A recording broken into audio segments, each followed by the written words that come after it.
More of both entertainment and sports today. Keep God first.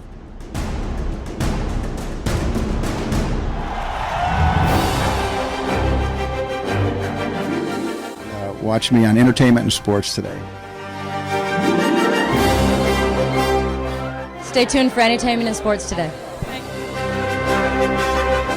A big winner in the channel.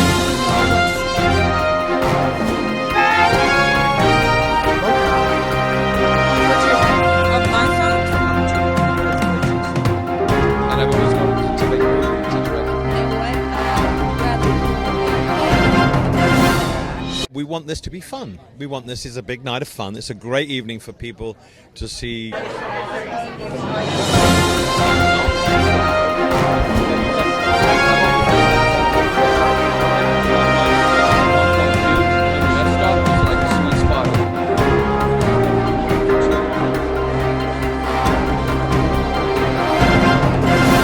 Yes, I'm Ted Baer, and I'm chairman of the Movie Guide, founder of Movie Guide, and watch the Movie Guide Awards on the Great American Channel. Hi, I'm Margie Ray with Entertainment Today on World News Network, and we are here for the Movie Guide Awards. Yes, the Movie Guide Awards, as it says right here, it's the family guide to movies and entertainment. And we are here with someone very special. Now, you are pretty much the top guy here, aren't you? Well, I don't know. I'm the founder, but God is the top guy here. So. Ooh, I like that. That's He's in wonderful. charge.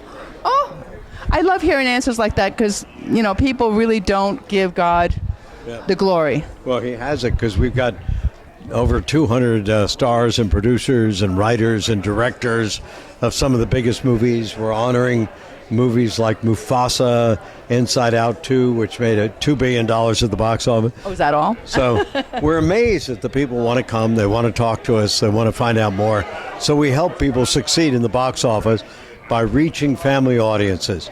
And you know, it is so nice to see a movie where you can actually enjoy it with the family, and it's not like you have to be blocking somebody's eyes or you know, so many movies that are out there now. I was just watching one the other day and I thought, wait a minute, am I rooting for the serial killer?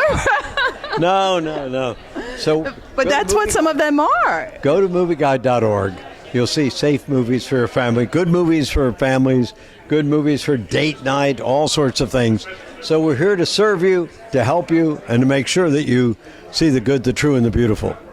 That's right. And some of these movies even honor God, the Christian movies. A lot of them, and they'll be honored tonight. This is my baby. Oh, Paris. Also known as Paris Dillon, who on her website, Paris Dillon 550, has 500,000 followers. Oh, my goodness. Wow. She's been my baby for 10 years. Wow. When she was a baby, she was my baby. Wow, that's incredible. 500,000 followers. Wow. That's amazing. Kidding me? She makes a great living. So I have to support her. So now, Don has been telling me I got to sing, you know, bye, bye. Here, you can jump in. Bye. How's that go? It goes, to live it. No, really. Can we sing it together? Bye, bye, Miss America. Drove my Chevy to the levee, but the levee was dry.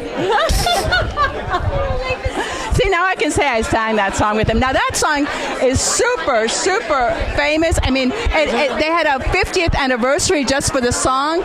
I mean, it's incredible. Who would have thought? I wouldn't have. I don't know how much time passed. It's amazing. And so fast, right? And 50 years. Well, now it's 52 years. It is. That every year they find a reason to start singing that song again. If you listen to the lyrics. So I just sit back and watch it, and then February 3rd comes around and they have the day the music died. That's when Buddy Holly's plane crashed. Right. So every year it has its own holiday. Isn't that incredible? A song with its own holiday. Well, it's amazing. Now, with the song "Bye Bye Miss American Pie," a lot of people have different theories of what the song is actually about. So you tell us. What you should do is by the documentary The Day the Music Died, the story of Don McLean's American Pie. You can see it on Paramount Plus, you can buy it on Amazon, or you can see it on Amazon. It's 2 hours, and it was actually up for an MTV award and beaten out by Selena Gomez. That's how well that documentary did. So it's one of the best documentaries, they say, on a single song ever. And I learned a lot by making that documentary, and you will too if you want to. So that will explain what the song is actually about, what you actually thought means, and how it started, and all the fights I had to get it out, and how I had to teach the musicians how to play it, and on and on and on. Lord. But it was all worth it. Well, if you like the song, you know. Who doesn't? Do you love the song? It's not my favorite by him, but I love the song. Yes. What's your favorite? What's your favorite by him? God, he does a version of Black Sheep Boy that I love. He has many. It's a Tim Hardin song. And also in Stephen King's book, 11/22. The who? When they shot Kennedy, Stephen King goes back through time to save JFK's assassination, and you have a part in that in the book. They're talking about your song, the levee and all that. He used that. I don't know. You didn't know that, or? Well, of course he knew that. It's a Stephen King book about traveling. I didn't know time that. to save JFK's assassination, to prevent it. It was written. Yeah, the book. Yes. The song, because he's from the future going back to save Kennedy. Part of it. It woven into the fabric of the 60s, and there's so many unanswered questions in the 1960s we still have to answer. And some of your words were related to that he referred to in the book. Another song called Color TV Blues, which is on an album called Primetime. And I'll tell you something quickly about Primetime. On the album Primetime, there are 2 songs that the rapper Drake took, and he made his biggest record called Do It Wrong. I own 60% of that song because he took my lyrics for that song. So people don't realize that, but... Did he ask permission to take your lyrics? No, that's why we negotiated an ownership of 60%. But that album is going 10 platinum. They're making one of the first 10 platinum awards, and I have so many of these things on my wall now that I don't have any room for it. What a terrible problem to have, right? I'll give it to you. At the Wiltern Theater, I was there for the 50th anniversary of American Pie at the Wiltern Theater when you performed there in concert. Oh, it was great. It was an honor to be there for that. Well, I've been very lucky. How many times have you performed this song? I have no idea. It's got to be like 1 million by now. I have no idea, but there are other songs like And I Love You So, Castles in the Air that I performed longer. Really? Yeah, they were written before. I had a really, even Bob Dylan said this, that he said he didn't know where all those great songs he wrote came from. He admitted virtually that he's not the songwriter he once was, and I'm not either. Because somehow when you're young and you're in tune with the country and you're in tune with people, your generation, you know, if you're lucky enough and you have the talent, you get some good stuff out there. But I mean, look at Paul McCartney. I love him, but all he does is talk about the Beatles, and he's made 100 albums on his own with Wings and everything else. It's that time when you're in tune with your generation. Right. Exactly. All right. Well, you have been such a pleasure to talk to, and you too. I did, and I couldn't get him back. It took a while to get him back. Well, I came back. And you are just gorgeous. I mean, really gorgeous. 550. And look at him. He's so famous in his own right, but he's just promoting her. I mean, that is love. That's adorable. She's the best. Giorgio Montagna. I love your last name. I have trouble pronouncing it. Yeah, everybody does, but that's You say it the way it's supposed to be pronounced. Montaigne. Montagna. That's the way they would pronounce it in Sicily. So that's I love it. It's fabulous. Yeah. So you have had such an incredible career. I mean, my God, with Godfather and I don't know, movie, show after show. What's your latest project? Well, I'm still doing Criminal Minds. You know, we've shot 18 seasons of that. Is that all? Yeah. And we're pretty confident we're going to get a 19th season. We should be hearing about that fairly soon.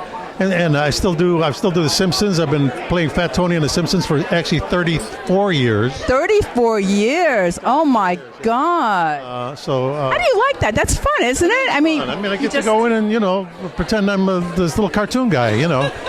So I feel very blessed. Look, I've been in this business over 50 years, and I feel very lucky to have made a very good living just doing what kids do for fun. You know what I mean? So. Now, what's been the best advice that you've ever received in this business for so many years? Wow. I think basically it's just follow your heart. You know what I mean? In other words, and I have. From when I was in high school, I got the bug, and I thought, well, I tried out for a play that I didn't get cast in, but just trying out for it was so exciting. I went, oh, I want to keep at this, and I've never looked back. And I tell you, I've been doing that now well over 60 years beyond that time. 60 years? I was only about 16 years old. I mean, look, people are going to Google me. They'll know how old I am. But well, you don't look it, that's for sure. I'm hanging in there. But all I'm saying is I don't enjoy it any less or more now than I did when I was 16 years old. And I think that's the key. Follow your heart. If you find something you like doing, keep doing it. If you can do it. I mean, you were very lucky. You followed your heart, and you got the opportunity to do it. I did have the opportunity, but you got to learn it. You learn the trade. If you're a carpenter, you learn how to use a hammer. If you're an actor, learn how to act. I'm going to interrupt here for a second. Hold on a second. Not only is this one of the most handsome, most talented men in Hollywood, but what he did for the first responders here in Los Angeles. Oh, tell us. Tell us. Tell us. No, tell us. He's not going to tell us. You've got to tell us. This guy supports everyone. This guy supports everything. Not just a talent, but a heart of gold. This is the dude. Oh. What did you do? I'm just an old guy, that's all. No, look, Come on, tell us. No, look, Gary Sinise, and I'm part of Gary Sinise's foundation. We did a thing where we fed the firemen and all the first responders late with the thing. And I do a lot with the military. But look, we all when you're in a position as we are to kind of do these kinds of things, why wouldn't you? Well, a lot of people don't. Well, whatever. I feel, like I say, I feel very blessed. I grew up on the west side of Chicago with no indication that I would reach the level that I have in this industry. And so every day I think, God, boy, somebody's looking out for me. How beautiful. And it was wonderful for the first responders because a lot of people weren't thinking about what they've gone through. No, look, I feel very, very lucky to live in this city and do what I do, and so why not? Why not pitch in, So anyway. I love it. Thank you so much for being such an amazing person, for talking to me. I'm honored. Thank you. Have a great night tonight. Thanks. Hey. We're here with Kathy Arlen, gorgeous as ever. Well, thank you coming from you. My goodness. Oh my God. Okay, so it's my new best friend. Anyway, of course you know her as the famous swimsuit model who also turned businesswoman, and wow, did you show them? Oh, not just thank gorgeous, you. But what an incredible history of how, I mean, as a businesswoman, you're like brilliant. Everybody talks about it. You are very kind. I've learned many, many lessons the hard way. And what I say to encourage other people, people tell me they're starting a business and it's hard. And I say, I know. It's sweat equity. I don't know of an easy way, but you get knocked down, you get back up. Don't let anyone's opinion of you define or destroy you. And you have a dream and you have a passion, you go for it. Oh, I love it. And what brings you here tonight to the Movieguide Awards? I have the privilege of presenting the Faith and Freedom Award for movies. Faith and freedom are of critical importance in my life. I wouldn't be here without either one of those, especially faith. That's what really helped you. Oh, absolutely. That's everything. Everything. I love it, because so many women just think because they're gorgeous, everything's going to be handed to them. But your faith, that's what got you. Oh, my goodness. If not for Jesus, I would not be here. He is so patient with me. I am a slow learner. I love the scripture that says the one who is forgiven much loves much. So I love a whole bunch. I love that one too. I also like when he says, forgive if you want to be forgiven. Yeah. Yes. Yeah. Easier said than done. I've struggled a few times. It's hard, but that's why we need God to give us that supernatural strength. And I love the fact that she's saying Jesus, because so many people shy away from saying Jesus. They'll say God, but they won't say Jesus. So that's beautiful. Oh my God. Thank you so much for saying that. Thank you. Well, thank you. I met Jesus when I was 18. I was in an apartment in Paris, a place I didn't feel comfortable. My mom just came to know the Lord, stuck a Bible in, we never read a Bible in my life. She stuck a Bible in my suitcase. I had jet lag, and I opened it up. I didn't know how to read it. And I opened up to Matthew. And as I was reading, I knew, I was a rebellious teenager. I knew that what I had in my hands was the truth. And what I fell in love with Jesus. He became my Lord and Savior. And I was like, wait, he's not anything like people are telling me. I hear little sound bites. But the fact that he loves and honors and respects women, and reading this, what a disruptor in the first century, how he was like honoring women so powerfully. So, yeah. Oh, I love that. I'm so glad they got to hear that. This is the best interview of all. I mean, really, because you really spoke up for Jesus, which is what I feel a lot of these movies are about, faith. But she really brought up his name. I bring him up all the time, and it's so great. Isn't he the best buddy ever? Ever. The best buddy, friend, Lord and Savior. I'm a slow learner, and mostly he's so patient with me. And I was blowing it for a long time because I got saved by reading his word. But then what I did, I was so stupid. I would read other things, and I'd be like, oh, I think that's a cultural thing or a translation or a typo. And I was trying to mold him into what I wanted him to be. I was 44 before I read from Genesis to Revelation. And I love the verse in Joel 2:25 that says, I will restore the years the locusts have eaten. I love that one too. Oh, I could talk to her forever about Jesus, but they're giving me the little big. Here, you look so beautiful. Thank you. you. You look so different and fabulous.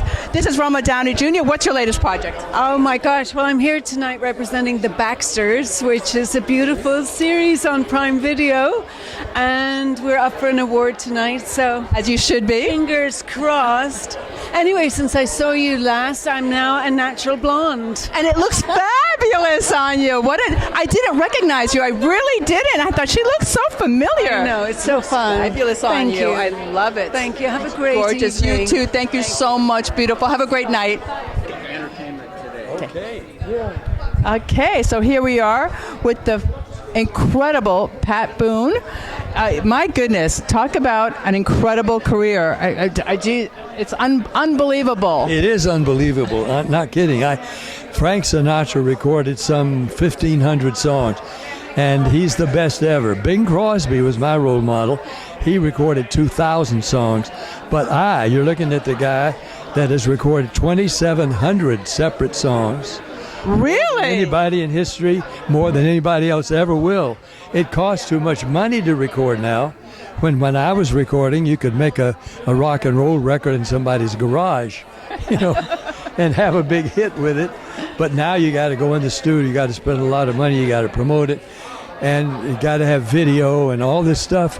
And the song itself may never be heard, but the glitter and the gore and the other things that are getting into our entertainment may be profitable sometimes. Most of the time, it is not. People spend millions and millions on unworthy projects. How do you determine what is a worthy project? Well, a good guide is Movie Guide itself, but the Bible is a pretty good guide. Oh, yes. Good, good point. The Bible is a guide to any kind of successful living, and we're not to be promoting stuff that's rotten and sometimes may seem successful, but it's deadly like drugs. Mm-hmm. I mean, it used to be so cool to be a druggie. Now it's deadly. Yes. How did you determine what projects to pick? Well, I always look for the effect that would have on families and on my own kids. I had 4 daughters, so I had 4 little girls who I wanted to be a good influence on. I'm their daddy. And I knew it was going to be tough for my 4 daughters to make it through a society, and particularly entertainment world, that was willing to do almost anything to sell bucks, to make bucks. And I've never done it. I've always made G-rated films, and my music, I'd say, is G-rated, but a lot of it has been very successful. It has, and out of 2,700 songs, which is your favorite? Well, I would almost have to be between April Love, which has been featured in some films with Bruce Willis and others. And it was about the girl that I married. That's her birthday in Shirley, April. And then I think the other one is a song I sang in Ephesus in the amphitheater last year, How Great Thou Art. Oh, Lord my God, when I in awesome wonder consider all the worlds thy hands have made. I could go on, but he still has an incredible voice. Oh, that is so beautiful. Last question. Best advice you ever received? The same advice I give to all young people who ask me for advice, and it's make God your agent. Not just your guide, your agent, the one who opens doors for you, who gives you opportunity, and then if you go through those doors, will help you make the most of them.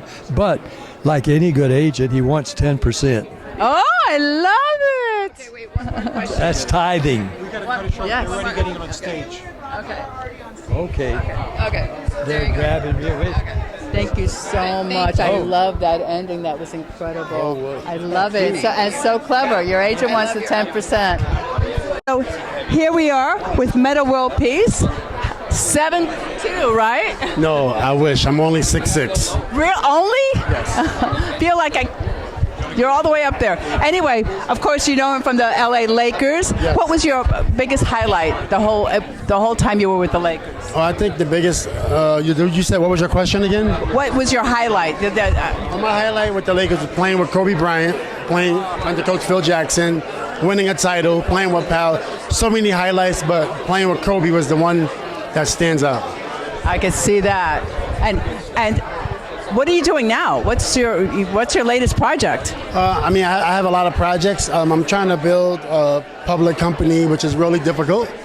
And I think my latest, building a public company, a business in general, is so many moving parts. Oh, I can imagine. But, what kind of company? But like I said, there's so many moving parts. But the sun and the solar system and the stars and our planet is orbiting at high speed. So if you can control the moving parts, you can move a lot of parts. It's sports and entertainment, but mostly services, partnerships, product, intellectual property from that aspect of sports and entertainment. Wow, that is incredible. And best advice you ever received? The best advice I ever received was from the earth, the signs. When the air hits us, that's the best advice. Breathing. There's no better advice than breathing.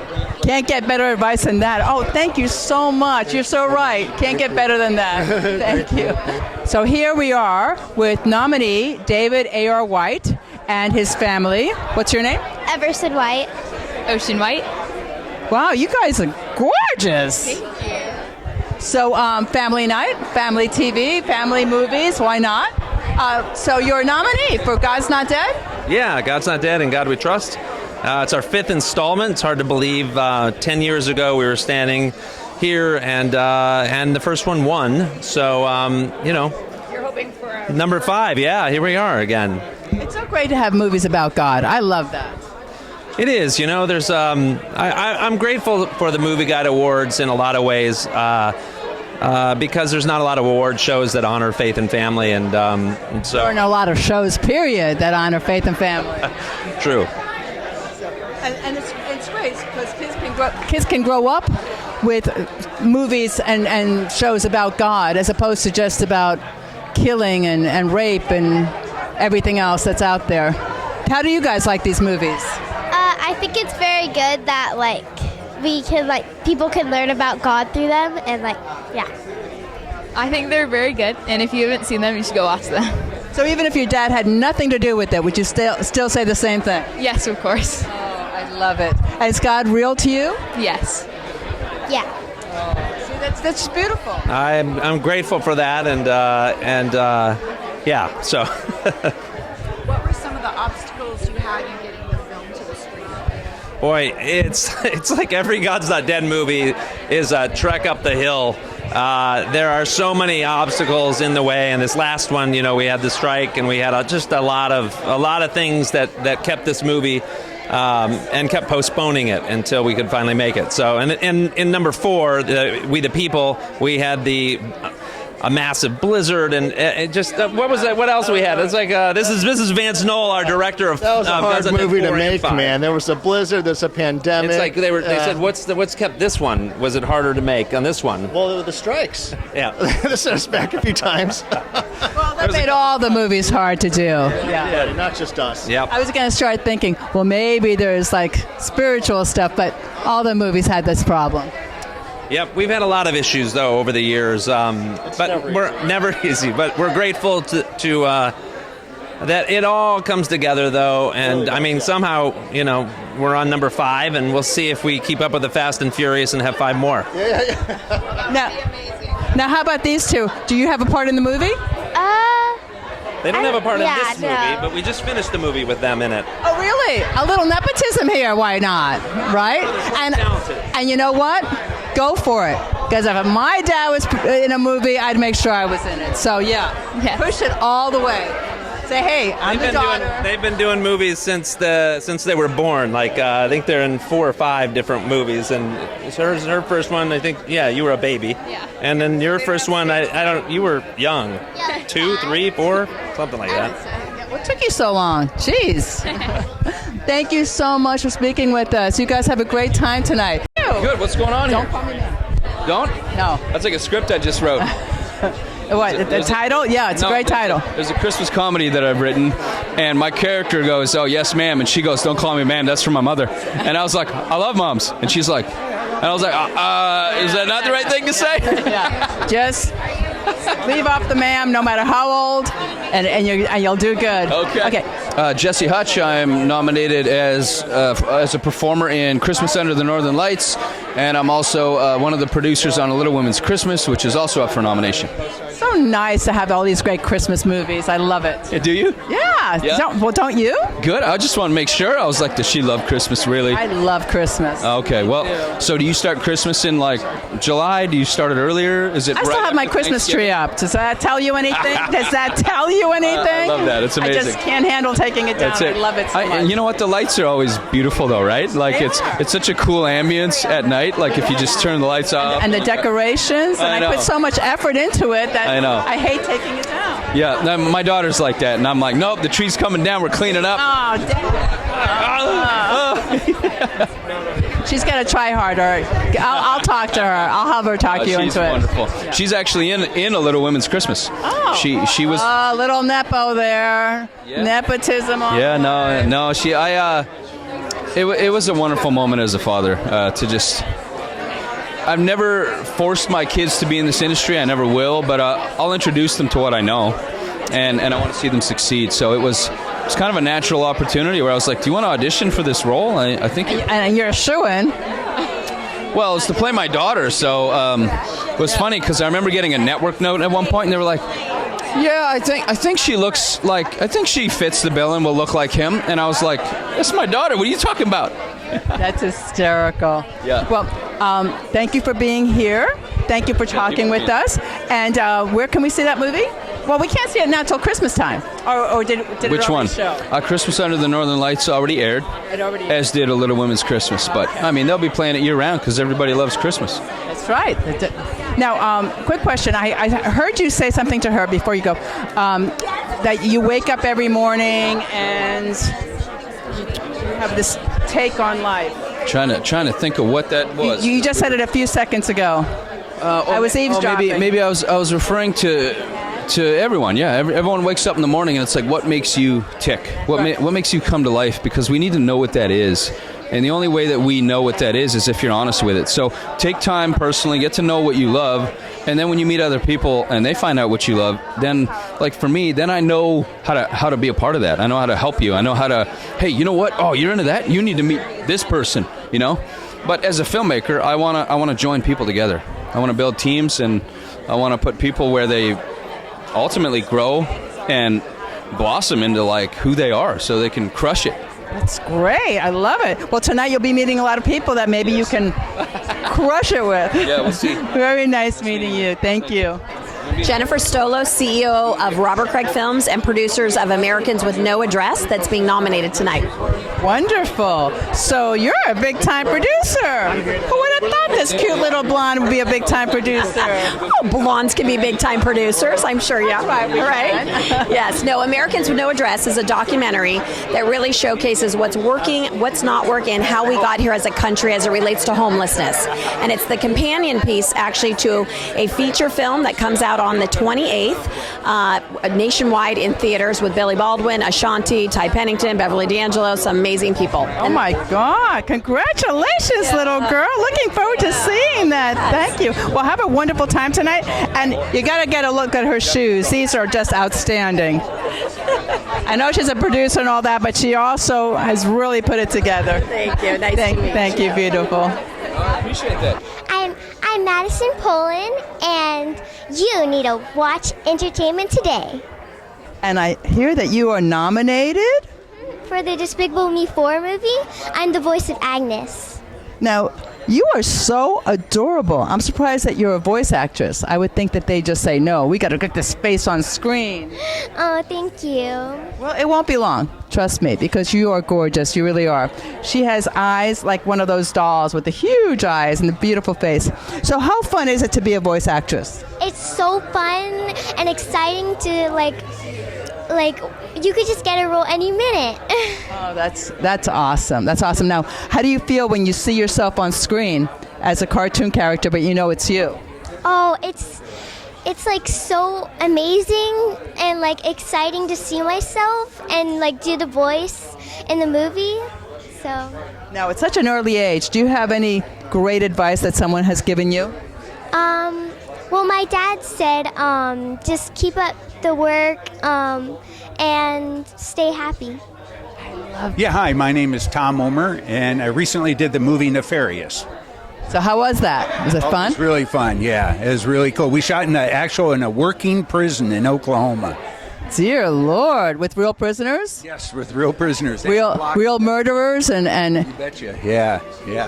Did you have extra bodyguards, or they said you're on your own? You want to be an actor, you just do this or don't? But it's the first project I ever did where base camp was in the yard. You know, like here's our trailers, there's the barbed wire and the guard towers. It was pretty surreal. It was a lot of fun. Oh my God, did anybody have any kind of incident at all? Not at all. Oh, what fun is that? Actually, how boring. I thought he was going to give us a real story here. Well, actually, the guards and the warden said the place was haunted.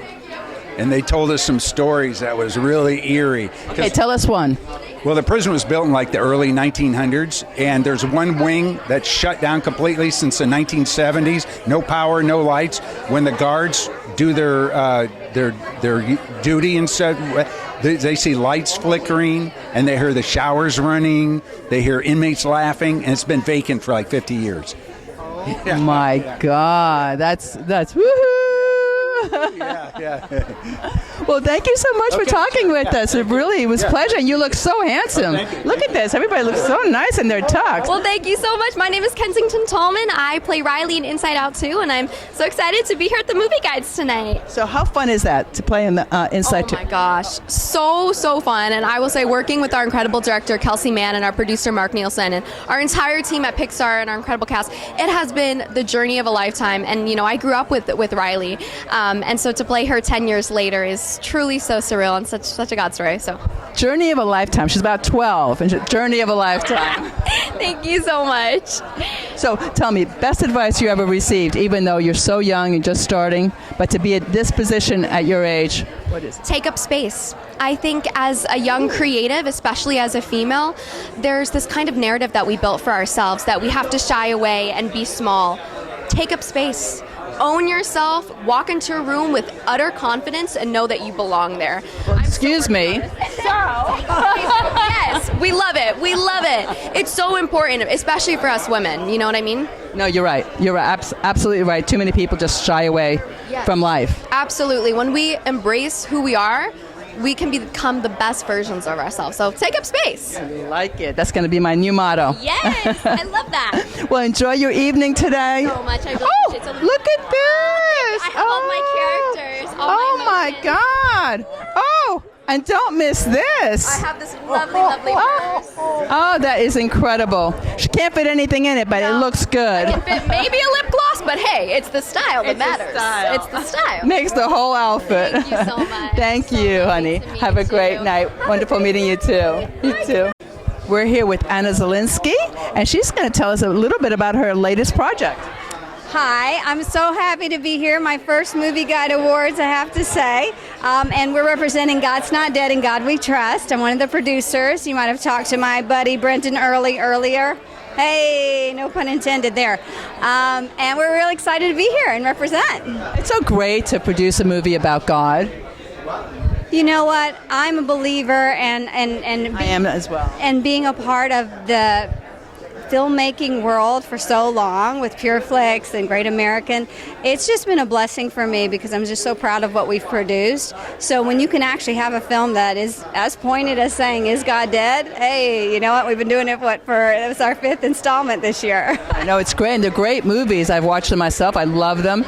And what's beautiful about it is in a day and age where so many movies are about killing and raping and just some of the movies are so crazy now. They try to throw so much in, everything you can possibly imagine, and you find yourself like, gee, I shouldn't be watching this, but I'm going to. And then, you, like I said earlier, you're almost rooting for the bad guy. You're rooting for the killer.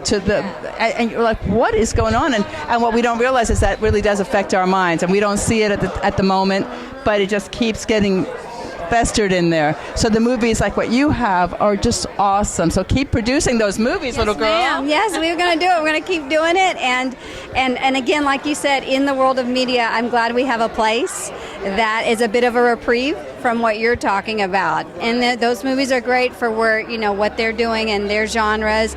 But I'm glad we can have that space where people are looking for hope or looking to believe and just really something uplifting. So I'm proud to be in that category. Again, thank you so much. Have a great evening. And fabulous gown. Our film, Sound of Hope, The Story of Possum Trot, is up for the Epiphany Prize for feature films and the Faith and Freedom Award, and then our actor is up for the Grace Award. That's amazing. How did it all come together for you? It started with you. Well, we're foster adoptive parents, and we're passionate about people caring for vulnerable kids, and so we created a film to be a tool to help expand the movement to care for vulnerable kids across America and the world. How did you come? So you have an adopted child? Yeah, we've adopted 2 of our kids, and I've worked some in child welfare. So we started writing the story about 8 years ago. We produced together, and Josh directed with the goal that people would step in and help kids. It's a true story for those who don't know. A true story that happened in East Texas. Small community just began banding together to adopt kids out of the foster system. So that's amazing. So the 2 children you have are from foster? Yes. And what was that process like? It's challenging. It's the most amazing thing we've ever done, but it's also been the most challenging. And you need support. You need local churches to step in. We need the community to step in. We actually have a foster crisis in America. We have the largest crisis in the whole country here in Los Angeles, and we need good people to step in and care for kids. So we created this as a tool to make that happen. And there's an impact site where people can get involved as well. It's possumtrotimpact.com. When you say there's a crisis, what exactly do you mean? It means that we have so many children in the child welfare system, and we don't have enough good people taking care of them, protecting them, coming alongside vulnerable families that are losing their kids into the foster system, and really supporting foster and adoptive parents that do step in and feel called to do this. In regards to your film, what is some of the obstacles you had to get it to the screen? I think for most independent films, financing is your first challenge. We could back it up a little bit, just the challenge of the story itself. There's a lot of characters. That's what makes the story so powerful, is there's a whole community coming together. So 22 families and 77 children, that's a lot to fit into 2.5 hours. So it took a little while to condense the story in a way we felt was faithful to it, and also retained the authenticity of the struggle. A lot of the positive, more inspirational and faith-type filmmaking, there's reticence right now still to get too real with things. And so it took a little while to get people who were passionate about that, because it's an important part of this whole thing. You need to know what you're getting into and what these kids are up against, what they're living through, if you're going to really respond. And so we didn't want to do a Pollyanna version of this. And the story is very, one of the key things about this community is they took the kids that nobody wanted, the most difficult children to place. And so that was convincing people to jump in with us was... Yeah, that's always the hard part, is like, hey, I have this marvelous idea and it's going to help a lot of people, but, they're like, you have to sell them on all that. So how do we find your movie? So you have distribution, or you're getting distribution? It was distributed by Angel Studios, so it came to theaters last summer. It's now on Amazon Prime, Apple TV. We're releasing internationally in different markets right now too. It's on some airlines, but go to Amazon Prime, Apple TV, and you can watch it there. And can we find it on social media anywhere? Yes, if you look up Sound of Hope, the story of Possum Trot, we have, Facebook pages, Instagram pages, everything. So. Okay, well, thank you so much for sharing your story. Thanks, and for doing great things in the community as well. Thanks. Robert Catrini, NCIS. Hello, Robert. You're on NCIS, and how is that journey so far? It was a terrific experience. I'm fortunate, very blessed that they asked me to be part of this particular production, this episode, and because it's a little bit different than the other episodes, because this one has a very Christian, moral level to it, and the characters they're torn between exhibiting a level of integrity that flies directly in the face of direct orders from higher ups in the government. So that causes problems, I guess, right? Exactly. It causes problems, but they made the right choice and averted the nuclear catastrophe. So, it's very uplifting. Our episode dropped on November 4th, and the feedback that I've gotten from everybody, friends, fellow actors, even other directors that have contacted me, said that was different. And it was. So just a terrific feeling. I walked away from this episode thinking, I really feel good, because even though I was one of the problems... And how were you a problem? I'm the chairman of the Joint Chiefs of Staff. Okay. And I'm torn because I agree that we should be holding off, but at the same time, I have a direct order and a responsibility, because when I took an oath and put this uniform on, so we're butting heads a lot, but the right decisions were made. So, terrific episode. So. Okay, thank you so much for joining us today. Thank you. See you inside. Thank you. Thanks. Hi, Eric Pasoja, NCIS. So, Eric, NCIS, as part of family entertainment? Definitely is. It's a staple in family entertainment, actually. I'm grateful to be part of the family, and that's really how they treat me. So, Now, they also have a lot of action, and it's nice that they can tone it down without showing a lot of killing and everything else that they show in so many other shows. well, what's really important, and story is basically how this all evolved. If you think of Joseph Campbell and going all the way up to Us by the Fire, we don't actually need to get graphic when we're telling stories. These are human values, these are human lives, things are at stake, and it can be a very small story and important, or it can be a big story. Really, the style in the audience has to be taken into account. This is a family, mature audience's show. Obviously, other networks can go over the edge, and that's perfectly fine, but that's what NCIS is, and it's a wonderful experience. And it's nice. It's nice to be able to watch something without having all that craziness that happens in a lot of other shows. And you know what I'm talking about. Where they're very, very, they almost for the shock value, they have you see all of this. That's not story. Right, exactly. Story is when we sat by fires and we showed each other what to eat and what not to eat. And someone went into adulthood, and someone died, or someone gets married, and we tell stories, and it's part of our core as human beings. And at one point, a huge story started up in Israel, and then another huge story started up in Israel, and that's who we are fundamentally as human beings. And if we're using shock value, we're just dangling keys in front of people. Exactly. Thank you so much for talking with us. You're awesome. And he looks very handsome, too. Have a great Macy McLean, Taylor Kalupa. Hello, ladies. How are you this evening? So good. Wonderful. We're excited to celebrate tonight. And what are we celebrating? Ooh, a lot. Well, we wrote the movie A Christmas Less Traveled, which is starring Candace Cameron Bure. It's up for 3 nominations. And then Macy. I'm in The Baxters as an actress. I star in The Baxters, and it's up for 2 nominations. Oh, wow, that's fabulous. I was actually born on Christmas Day, so. You were? Nice. Amazing. So do you love Christmas movies? Yes, I do. I feel like, I have to represent, so I have to represent the holiday, but at the same time, it's, not the bad. It's good and it's bad. Yeah. But anyways, back to your stuff. What's your film about? So A Christmas Less Traveled is about it's really a father and a daughter story about her learning a bunch of lessons from him that he didn't get the chance to say when he was alive and going on a road trip.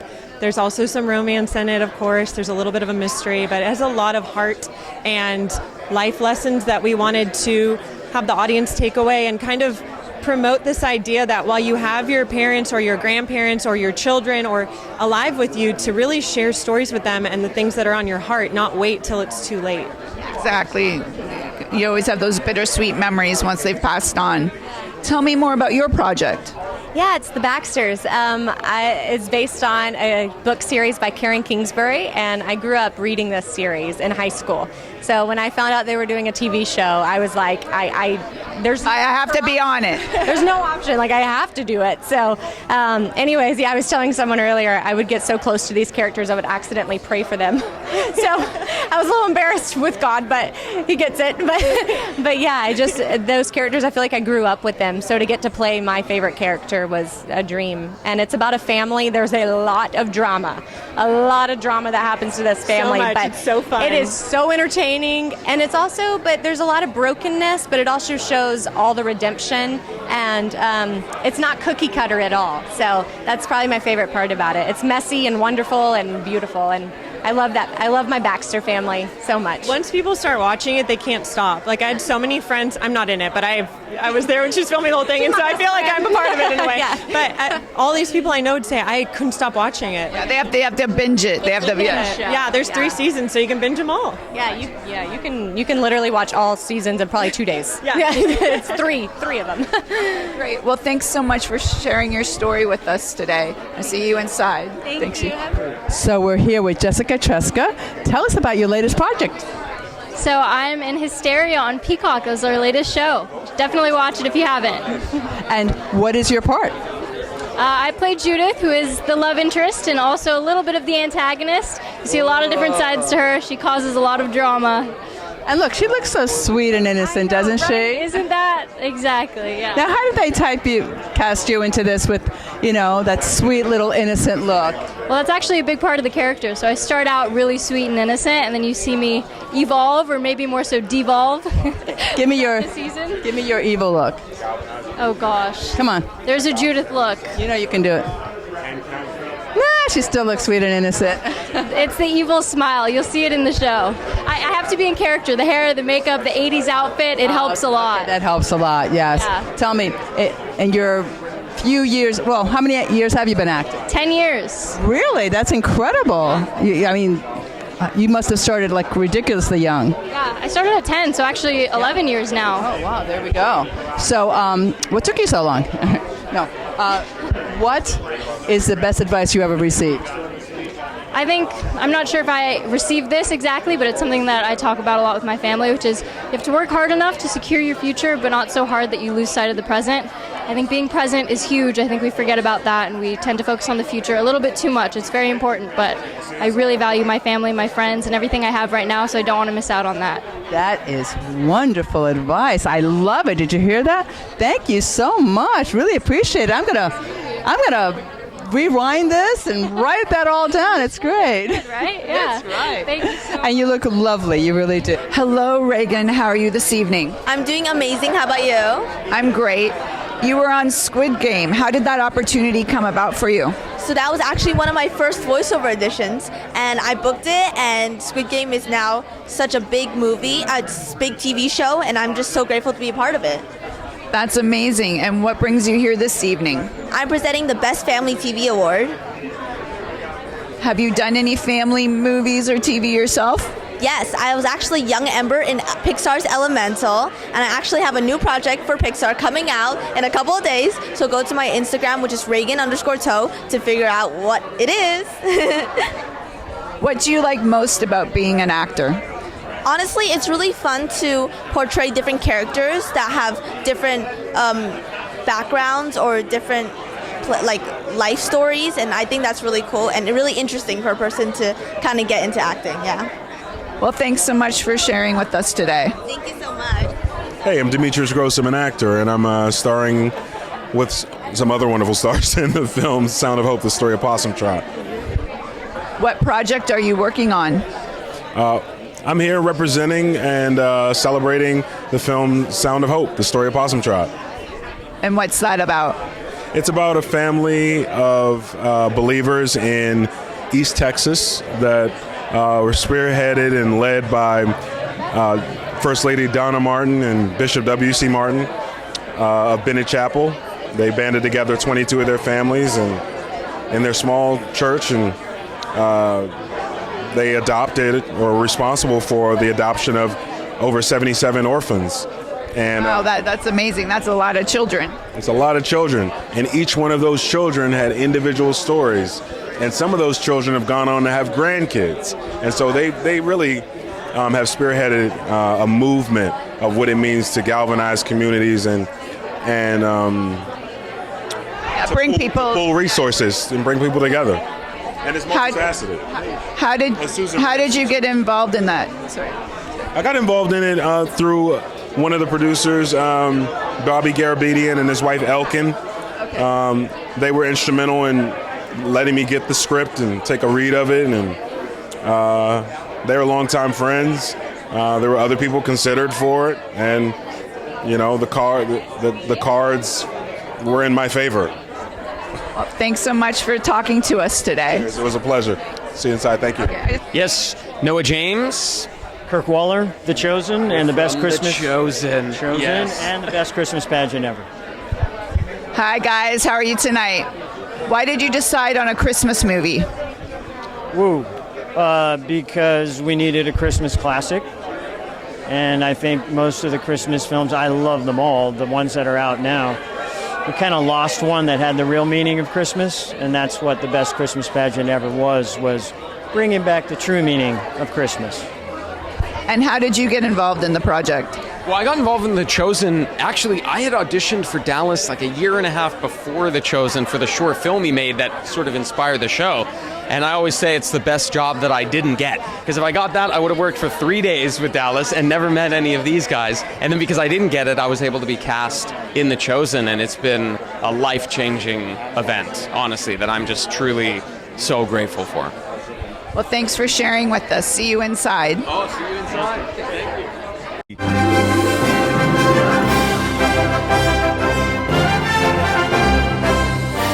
It's a very good point. I'm in Entertainment and sports today.